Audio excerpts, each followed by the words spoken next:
اعوذ باللہ من الشیطان الرجیم بسم اللہ الرحمن الرحیم۔ امام علی علیہ السلام نے یہ خطبہ جنگ کے موقع پر ہیلے بہانے کرنے والوں کے متعلق فرمایا۔ اے وہ لوگوں جن کے جسم یکجا اور خواہشیں جدا جدا ہیں، تمہاری باتیں تو سخت پتھروں کو بھی نرم کر دیتی ہیں، اور تمہارا عمل ایسا ہے کہ جو دشمنوں کو تم پر دندان تیز کرنے کا موقع دیتا ہے۔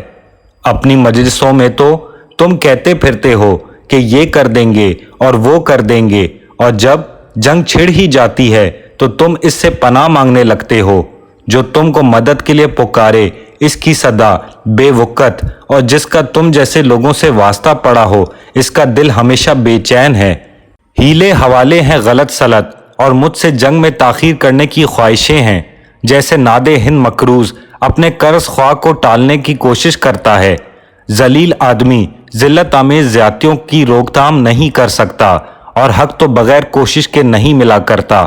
اس گھر کے بعد اور کون سا گھر ہے جس کی حفاظت کرو گے، اور میرے بعد اور کس امام کے ساتھ ہو کر جہاد کرو گے؟ خدا کی قسم، جسے تم نے دھوکہ دے دیا ہو اس کے فریب خوردہ ہونے میں کوئی شک نہیں، اور جسے تم جیسے لوگ ملے ہوں تو اس کے حصے میں وہ تیر آتا ہے جو خالی ہوتا ہے، اور جس نے تم کو تیروں کی طرف دشمن پر پھینکا ہو اس نے گویا ایسا تیر پھینکا ہے جس کا سوفار ٹوٹ چکا ہو اور پیکان بھی شکستہ ہو۔ خدا کی قسم، میری کیفیت تو اب یہ ہے کہ نہ میں تمہاری کسی بات کی تصدیق کر سکتا ہوں، اور نہ تمہاری نصرت کی مجھے آس باقی رہی ہے، اور نہ میں تمہاری وجہ سے دشمن کو جنگ کی دھمکی دے سکتا ہوں۔ تمہیں کیا ہو گیا ہے؟ تمہارا مرض کیا ہے اور اس کا چارہ کیا ہے؟ اس قوم یعنی اہل شام کے افراد بھی تو تمہاری ہی شکل و صورت کے مرد ہیں۔ کیا باتیں ہی باتیں رہیں گی جانے بوجھے بغیر، اور صرف غفلت و مدہوشی ہے تقویٰ و پرہیزگاری کے بغیر۔ بلندی کی ہوس ہی ہوس ہے مگر بالکل ناحق۔ اس خطبے کا پس منظر کچھ یوں ہے کہ جنگ نیرواں کے بعد معاویہ نے ضماک ابن قیس فیری کو 4000 کی جمعیت کے ساتھ اطراف کوفہ میں اس مقصد سے بھیجا کہ وہ ان نواحی علاقوں میں شورش و انتشار پھیلائے، اور جسے پائے اسے قتل کر دے، اور جہاں تک ہو سکے قتل و غارت کا بازار گرم کرے، تاکہ امیر المومنین علیہ السلام سکون و اطمینان سے نہ بیٹھ سکیں۔ چنانچہ وہ اس مقصد کو سر انجام دینے کے لیے روانہ ہوا، اور بے گناہوں کا خون بہاتا ہوا اور ہر طرف تباہی مچاتا ہوا مقام سلبیہ تک پہنچ گیا۔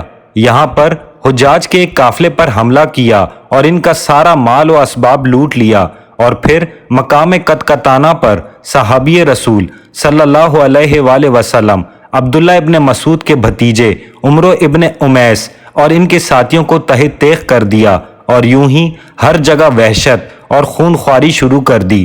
امیر المومنین علیہ السلام کو جب ان غارت گیریوں کا علم ہوا تو آپ نے اپنے ساتھیوں کو جنگ کے لیے بلایا تاکہ ان درندگیوں کی روک تھام کی جائے، مگر لوگ جنگ سے پہلو بچاتے ہوئے نظر آئے۔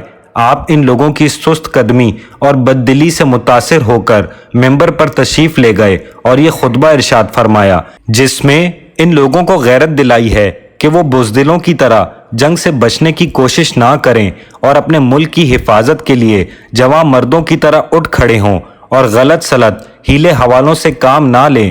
آخر حجر ابن عادی 4000 کی جمعیت کے ساتھ دشمن کی سرکوبی کے لیے اٹھ کھڑے ہوئے اور مقام تدمر پر اسے دبوچ لیا۔ ابھی دونوں فریق میں معمولی سی جھڑپ ہی ہوئی تھی کہ رات کا اندھیرا پھیلنے لگا، اور وہ صرف 19 آدمی کٹوا کر بھاگ کھڑا ہوا۔ امیر المومنین علیہ السلام کی فوج میں سے بھی 2 آدمیوں نے جام شہادت پائی۔